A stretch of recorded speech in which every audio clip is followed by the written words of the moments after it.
Hey everyone, geophysicist Stefan Burns. It is getting hot in here. It is a sizzling hot summer right now in the Northern Hemisphere. We are having record heat waves across Europe, fires across Europe and North America. We've just had this massive plasma tornado blast off from the sun there. Look at this huge prominence lift off and go to the west. Also, some really interesting plasma dynamics here. As you can see, this tendril moving across the sun closer to the Earth center line. And we've also just had Kilauea erupt for its 27th episode, and this lava fountain is about 1,000 feet tall. So the Earth is releasing heat and energy at Kilauea, this massive oceanic volcanic hotspot that's been active for millions of years. And so just in general, it seems that this fire element and energy overall is increasing on our planet and actually getting a little explosive, especially if you look at the sun. I mean, we can even look to our real-time view of the sun here, and this is our 211 angstrom view, and I made a joke on this on Twitter X, but it looks like our sun itself is lighting up and smoking like a roach or a blunt or something. Look at that, 2 eyes, here's the nose, there's the mouth, and it's party time.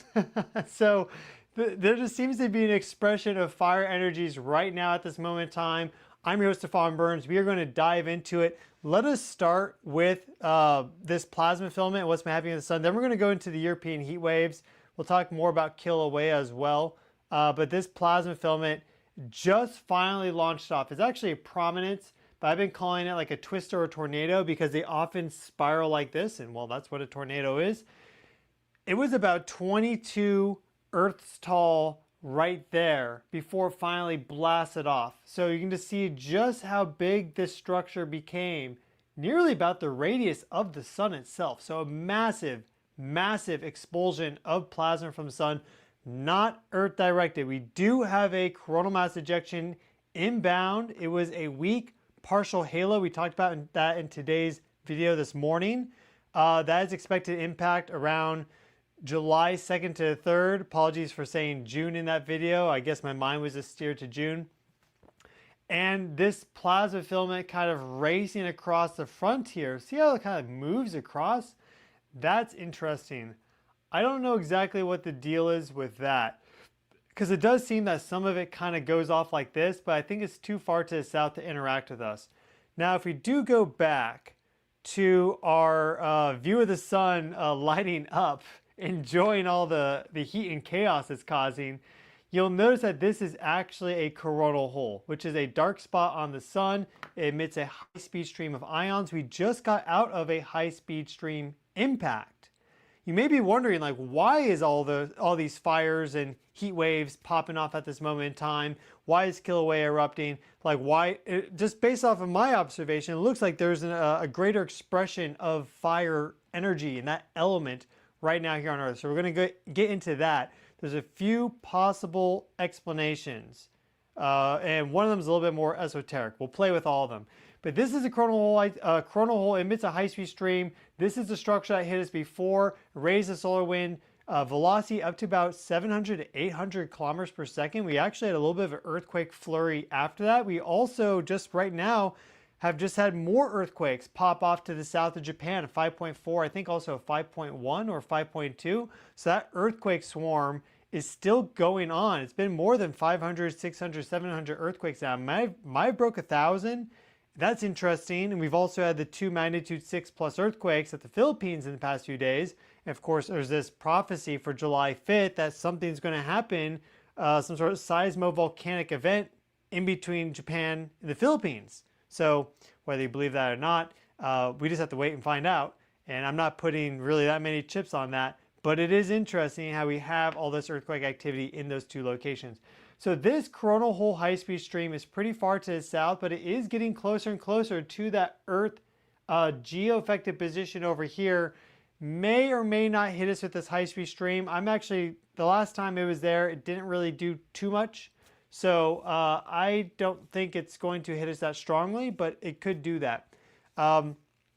Now, if we go back to what's happening. Well, let's look at Europe. Let's look at Europe because this heat wave is crazy. I have a graphic here that shows that pretty nicely. Here is a 2-meter temperature anomaly in Celsius, and this is for July 1st at 1800 Universal Time, which is basically at the very end of the day for them. I mean, it depends on where you are in Europe, but that's like 6 p.m. in general. It's more like 6 p.m. right there. This is like UTC plus 2 right there. So this is like midday, right when it's the hottest. Look here, we have a temperature anomaly forecasted for especially like Western France, and then going all the way through Belgium and the Netherlands, and even into like Western Germany with like Cologne and Aachen of 16 Celsius, even getting up to like 20 Celsius above what is normal. And July is already a hot month. July and August are the hot months for the Northern Hemisphere, right? So going 20 Celsius above that in certain spots is insane, and they expect this to break records. I think there's already been some records broken for yesterday, maybe today, but this is ramping up quickly. So if you live in this area, please take precautions because a lot of these places there don't really have air conditioning. Often it's pretty nice, cool weather. I mean, I've been there, I've spent quite a lot of time in Cologne. So well, at least during the spring and the fall. I've never really been there for the winter, but I know it can get hot, but these sort of heat waves are becoming more and more common due to a variety of reasons. We have the main driver of climate is the sun, but there are a lot of other modifying factors. So greenhouse gas emissions would be one of those. And there's also quite a lot of evidence that interstellar events can also trigger climatic shifts on the Earth. So for example, we had the supernova eruption 1054. That lines up perfectly with the medieval warm period. Actually, there was a Miyake event in, I believe is 997 AD, and then 1079, and then, or sorry, 1052, and then 1279. And that basically brackets the medieval warm period perfectly. And that supernova eruption is pretty early on in the medieval warm period. And the heating was basically heterogeneous. So there was really high temperatures in the high Arctic areas like Iceland, Greenland. That's why all the Vikings were able to go over and settle even Greenland and then go down into Newfoundland, and then their settlements collapsed when the temperatures plunged back down. That could have been from the supernova eruption. There's a lot of evidence for that. I'll be coming out with a long-form podcast video for you with the gentleman I met at Cosmic Summit who has kind of pieced this together in a brilliant way. And so we're going to really dive deep into it. I'm really excited to present that. His name is Max. He doesn't really have a channel yet or anything, but he's going to. That at least is the plan, to put some material out there so you can dive into that more. So why do I say that? Well, we've just had 2 nova explosions, naked eye visible. So they're reaching apparent magnitudes of about 5 or so, which means you can actually see that in the night sky. Whereas before you didn't see anything, all of a sudden, boom, there's the star beaming out light because there was a nova explosion. There's a binary star system. Here's the main star. You'll see this white dwarf right there, and it's accreting material from the main star. And eventually it builds up enough that it then blasts it off in this nova. So you have supernovas where the entire star just goes completely nuts. Novas can be reoccurring, and then some people have popularized a term called micronovas, where maybe a star just sheds off a shell of material, and then that sweeps across the solar system. All these, we know novas happen, we know supernovas happen, we know micronovas happen for certain stars, not all of them. Of course, there's much more that we don't know about the universe than we do know. But we've had 2 of these nova explosions just in the past about 3 weeks now, a little less than 3 weeks.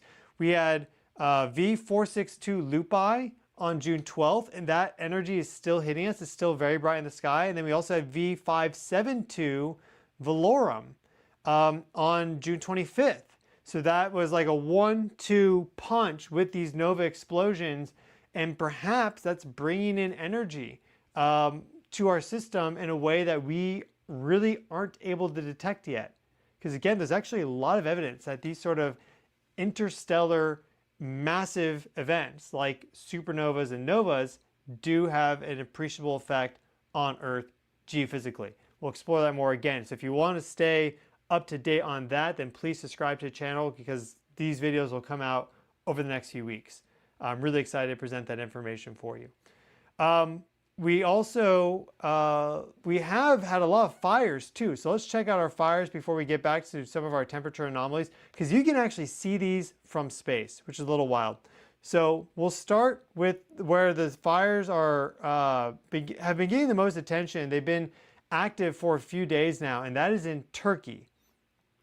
So here we have Turkey, and we can actually, I think we can already see the smoke right here. But I'm going to go back in time for this animation, okay? Because it looks like the sun is just now rising in Turkey, though maybe that date is old. Let me go back. But they actually kind of put them and contained them. But if I hit play, watch this area here. You're going to see fires pop up right in this zone there. So this is like Eskişehir and Izmir. Nice place. I've been to Eskişehir. I'm not saying that 100% correctly, but a wonderful place.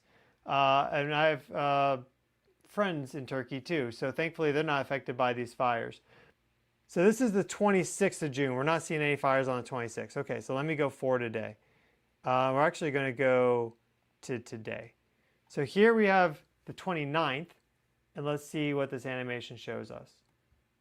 Here we have some of that smoke. We'll go back to the 28th as well. I think it was the 28th I saw these fires. Yeah, see right there? All of a sudden popping up. Really big fire near Izmir, then also right there, Akhisar.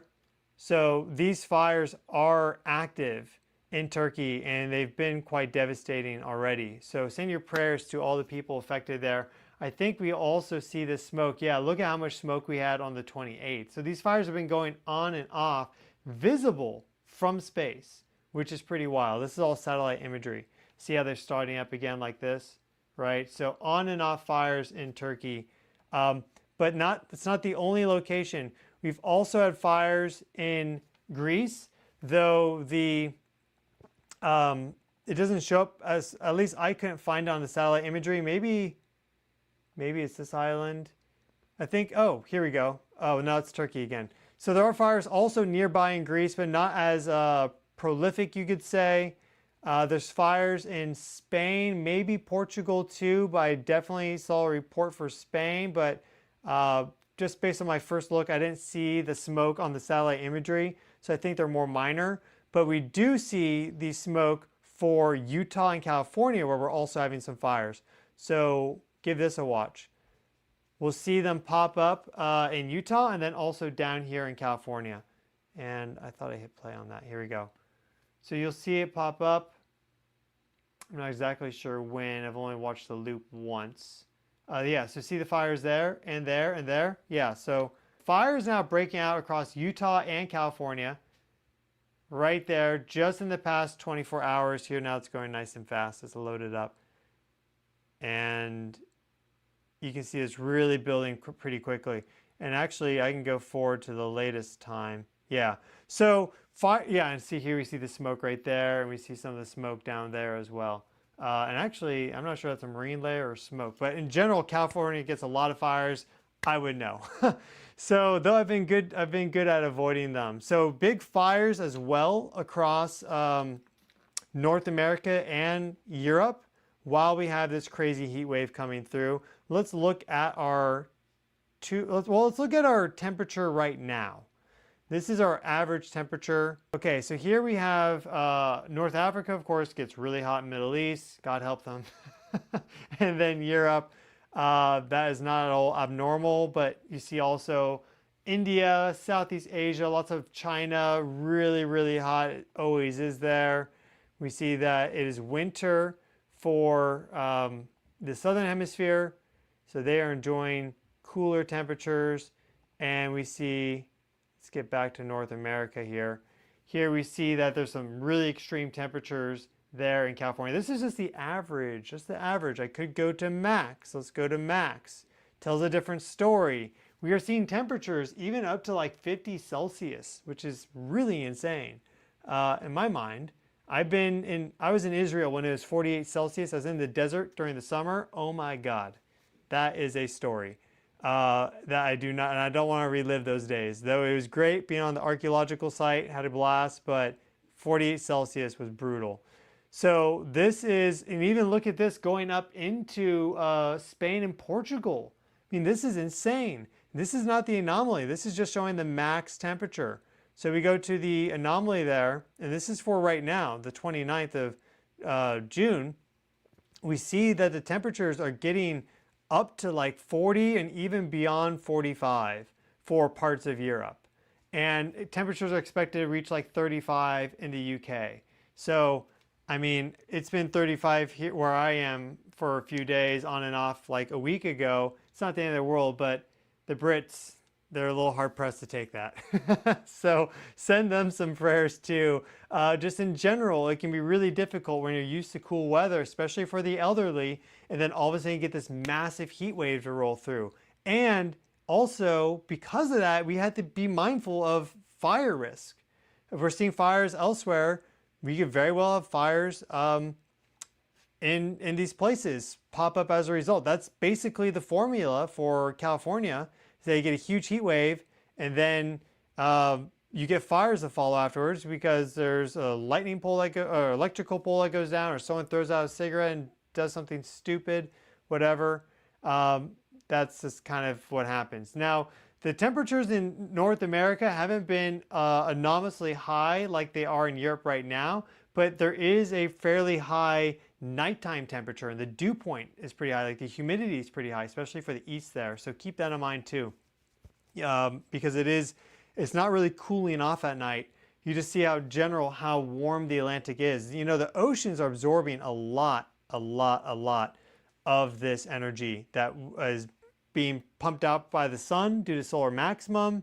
That's always pumped out by the sun, perhaps from these nova explosions, and also from everything that we're doing anthropogenically. We can't ignore that.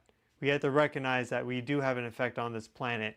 We have, beneficial effects when we're planting trees and starting gardens and treating the earth and each other with respect and kindness. And there's also detrimental effects when we're just strip mining and, burning mass amounts of fossil fuels and polluting the oceans and more. We just have to be cognizant of the reality of the situation. This is what I believe. I didn't show you this earthquake swarm in Japan. Let me show you this now. This is what the most notable thing that's been happening over the past 24 hours, I'd say, as it relates to earthquakes. We see our largest magnitude there, 5.4 in this swarm. And then also a 5.2. And the next strongest earthquake is a 5.2 near Fiji.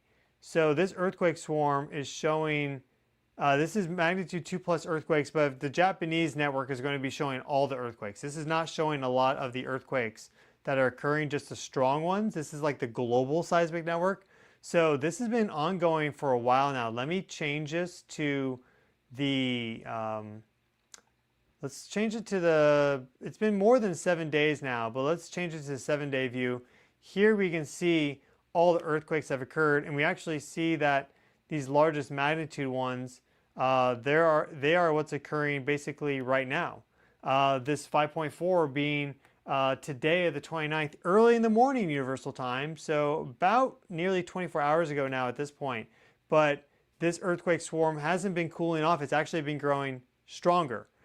And so that's just very interesting to me because, well, Japan gets earthquake swarms, but it is interesting that right around the time that a variety of people have prophesied something occurring in this zone, massive event on July 5th or in July 2025, we get an earthquake swarm and also a lot of activity in the Philippines, which are the two countries that are identified. So it's just interesting. And in general, I think July is going to be a very, very active month. All indications are that July is going to be pretty wild. Just based off what's happening right now, this energy in general from the sun or from perhaps these interstellar sources takes time to enter into the Earth geophysical system. Like there are some immediate kind of impacts, but there are also like these longer rhythms, and the energy kind of works its way down into the system. And so if we're seeing this already and we're going into the summer months for the Northern Hemisphere, and people in the Southern Hemisphere have been commenting, hey, it's actually a pretty nice temperature right now. Meanwhile, it's like winter for them. Then there's probably a heat problem occurring right now.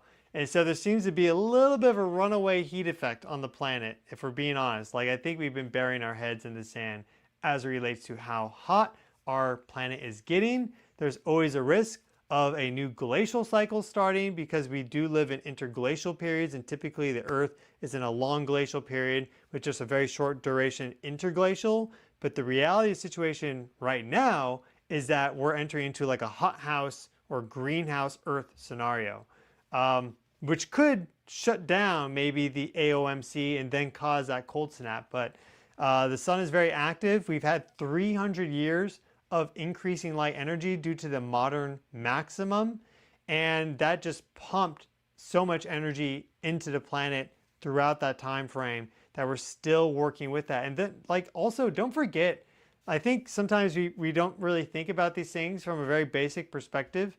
Every single car or any engine, combustion engine, or you're running your AC, whatever, right? All that is burning fossil fuels like natural gas. You light some diesel or natural gas or gasoline on fire, it's what is it? It actually releases heat, okay? So a lot of that heat does get emitted outwards into space as long wave infrared radiation. The Earth is constantly pumping out this infrared radiation. It has a black body to it, but we're just liberating a lot of energy that was sequestered in an inert form, basically as gas or liquid, right, like oil, and lit it up. We also took the most energy dense elements that we know of, which are uranium, plutonium, built a whole bunch of bombs and exploded thousands of them during the 50s, well, the 40s, 50s, 60s, 70s, 80s, 90s, and supposedly we stopped in the 90s, but that seems to not really be the case. At least that doesn't make sense to me. But regardless, even if you take the accepted narrative of the explosions, all the testing that they did for the nukes, that was thousands of nuclear tests, which have a whole bunch of geophysical effects across the planet. They create aurora, they alter the geomagnetic field, they're generating plasma. So we just basically assaulted the Earth with a huge amount of energy and perturbation, and it's very likely that that is still continuing on and we're still feeling the effects of that. Like, I wouldn't be surprised if a lot of what we attribute, like climate change, a lot of what we attribute to greenhouse gas emissions is probably actually from the nuclear testing. I wouldn't be surprised if it's actually this and we're just misidentifying it.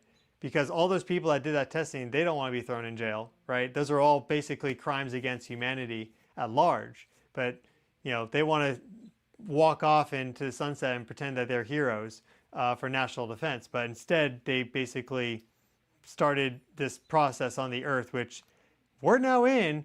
Massive heat waves in Europe and North America, wildfires, which before, at least when I was young, it was like a wildfire, what? Like very rare. Now it's like every single year you gotta expect that. We get these crazy like hot thunderstorm systems where it's like 100 degrees out, right? So it's like 40 Celsius and there's no water that drops, but it's just crackling with electricity. You get a couple bolts and it starts these fires. Like, that's weird. And we're getting those now like frequently across the United States, Europe, elsewhere. People have been sharing their experiences with that on the channel for months, more than months, but definitely the past months we've seen this acceleration, it seems, as a variety of factors. But the sun is one of the big influences.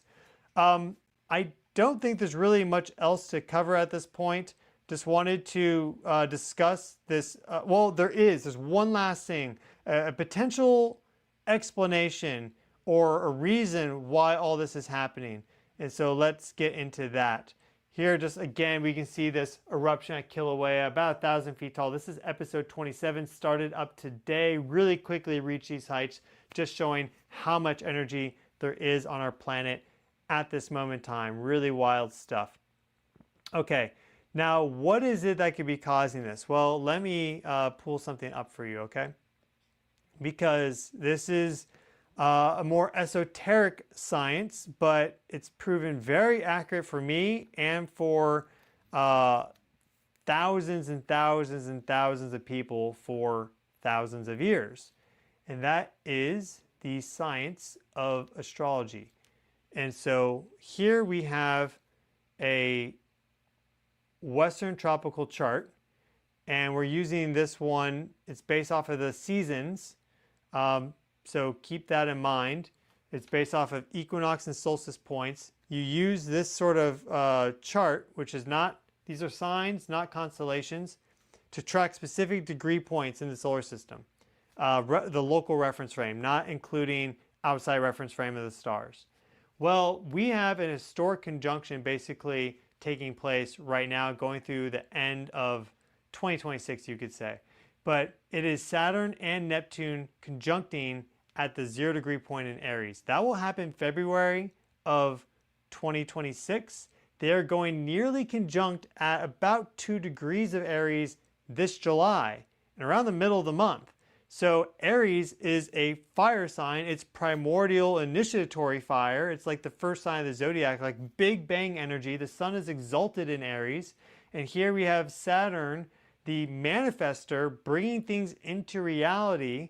So it moving into Aries is naturally going to promote that fire energy. Even though Saturn is fallen, he doesn't do well in Aries. He does well in the opposite sign of Libra.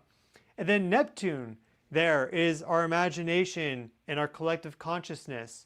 And as these things kind of percolate around, it's going to bring that up to the surface. And so there's been a lot of, think about for how decades now people have talked about the Earth getting hotter and warmer and all these climate projections. That has been like programmed into people's brains. And now Saturn's coming in at the very initiation degree of the zodiac at 0 degrees Aries, but for July this year, 2 degrees of Aries, it's bringing a lot of that manifest. So we have to be very mindful of what we're manifesting over the next not only days and months, but really we have some historic configurations here that a lot of astrologers are saying that this is like something incredible on the scale of like millennia, like thousands of years. Like we've never seen something like that before. And being fairly new to this, but having studied it quite a lot, I have to say I have to agree, because I go back in time and study a lot of these historic conjunctions in the past. So there's definitely something very special about what's happening right now. This is active in July. There are other things there as well. We have Ceres, we also have Eris, we have Chiron. We have the sun soon to move into Leo. Let us not forget. So we're just entering into Cancer season, but the sun will move into Leo on July 23rd or so. So that is going to kick things up probably even higher. The sun being in domicile in Leo, this is a sign of the sun. And then we have Uranus shifting into Gemini just imminently, I think just in like a few days. And so air and fire, you get that combination together, things can get really wild. And we've been seeing this water-fire archetypal tug-of-war, you could say, dynamic now for months, because Saturn and Neptune both moved into Aries this year, but they actually both retrograde back into Pisces, which is water, at the end of the year, and then they do their final shift into Aries. Neptune's going to be there for 14 years. Saturn will be there for 2.5. So that Saturn influence will eventually sweep through, but we'll have Neptune in Aries for 14 years. A little interesting side note is that Neptune is really connected to the internet, and a lot of us have been using, the internet for that time frame. And that's really actually when the internet kind of first got going. Like, yeah, of course it got going back in 1993 and in the early 2000s, there was a little bit of stuff. But now it's like a daily aspect of our reality and life. The past 14 years, the internet's transformed itself tremendously, and it's also transformed us tremendously. And now we're shifting into a new 14-year epoch, you could call it, of kind of usage as it relates to social media, the internet, and more. So that's also going to be very interesting. It's not related really to this firestorm sweeping across the earth, but I wanted to point that out because that's That's already kind of happening. I think it's going to take a lot of people by surprise, and there's a lot of opportunity there. If you are a self-starter, initiatory, creative, this is your time to shine. All this was like preparatory work basically for the next 14-year block there. So if you've ever thought about starting a YouTube channel, do it. I recommend you do that. I'm glad I did personally, but it's not for everybody. It's not for everybody. But this is really, really wild, and this actually forms like an entire configuration on August 9th. It forms a kite configuration. I showed that in this morning's video actually, and I can pull that up. So this is a chart from my buddy Dan at Dan Waits, or rather World Astrology Report, but his name is Dan Waits, great guy. But this is just a chart for August 9th here. We have Pluto there at 2 degrees of Aquarius. We have Saturn and Neptune at 1 degree, and then we have Uranus at 1 degree of Gemini. This is their conjunction in Aries. And then we have Mars there slide into that kite configuration in Libra. All these within a 1 degree orb, which is incredibly, incredibly tight. So it's not a loose kite configuration. It's very, very locked in. This is very significant. This looks like a dramatic world event unfolding probably within like 2 weeks to 2 weeks afterwards, or 2 weeks before to 2 weeks afterwards, that month-long period. It's probably going to be something really dramatic that happens at this moment in time. That's what, at least what a lot of people are forecasting, and looking at that, I tend to agree, because this hits a lot of different charts for different governments and organizations and people and more. So the astrology right now is very much resonant with what we're actually experiencing here on the planet in terms of these record-breaking heat waves, all the fires that are occurring, the solar activity with solar maximum, and volcanoes popping off. Kilauea, 27 episodes now in just about 6 months. We've had huge eruptions from Mount Etna, like a pyroclastic flow. Also big eruptions from Fuego. Huge eruptions from Luatobi, Lucky in Indonesia. Eruptions in Japan. There's always volcanic eruptions, but there seems to have been a significant pulse of volcanic activity over the past 6 months, I would say, since the start of 2025. That seems to definitely have ramped up. Now, we also had the biggest volcanic eruption of the 21st century on January 15th of 2022. So that's fairly recent in time as well. But that was the largest volcanic eruption of the 21st century, Hunga Tonga Ha'apai. Just massive eruption. Thankfully, no one's really affected by that too much in terms of like direct shockwave blasts. I think some fishermen maybe. But in general, that's more a climatic shift for the Earth. And actually, some of the models suggest that that's actually heating up the planet rather than cooling it because of all the water vapor that was blasted up. Normally, a volcanic eruption, you'll get sulfur dioxide, and that will cool the planet down by reflecting sunlight away. The sulfur dioxide crystals do that, but water traps heat. It's a greenhouse gas. So the planet's getting hotter. The planet's getting hotter. We don't know what the end result will be. Eventually, at some point geologically, it will snap back to cold. But at this moment in time, the planet's getting hotter. Make sure you prepare for that. Drink plenty of fluids. Take care of yourself. Don't overexert yourself, because heat stroke, heat exhaustion is a real thing. Anyone that's had that knows not to mess with that. And it looks like our sun is reveling a little bit in the fire energy and in the chaos. Because, I don't know, the first thing that I saw when I looked at this is that the sun is certainly like lighting up like a blunt or something.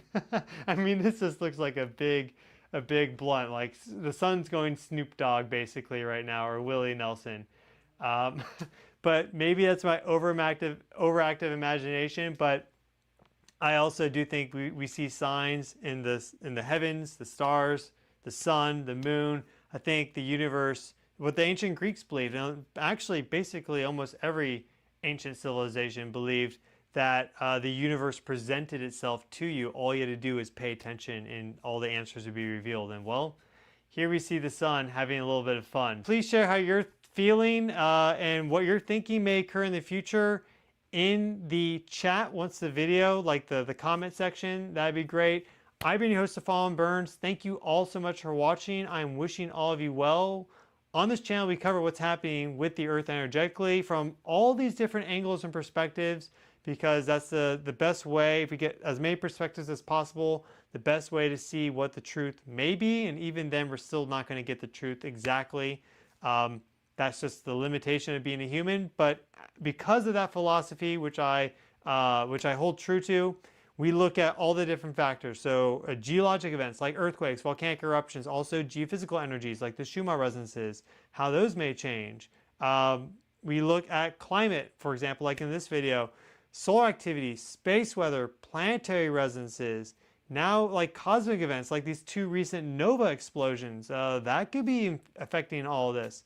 And we also dive into the wonderful world of esoteric science as well. So if you like, and metaphysics. So if you like that, then please subscribe, smash that like button, help the channel grow. It really does help a lot. Please subscribe to get this channel over 500,000 strong. We're really forming an amazing community here. Everyone is welcome, so long as you're kind and you're not just a hateful troll. So everyone is welcome. Again, I'm so appreciative of the community that has developed around this channel, and we've truly done some incredible things together.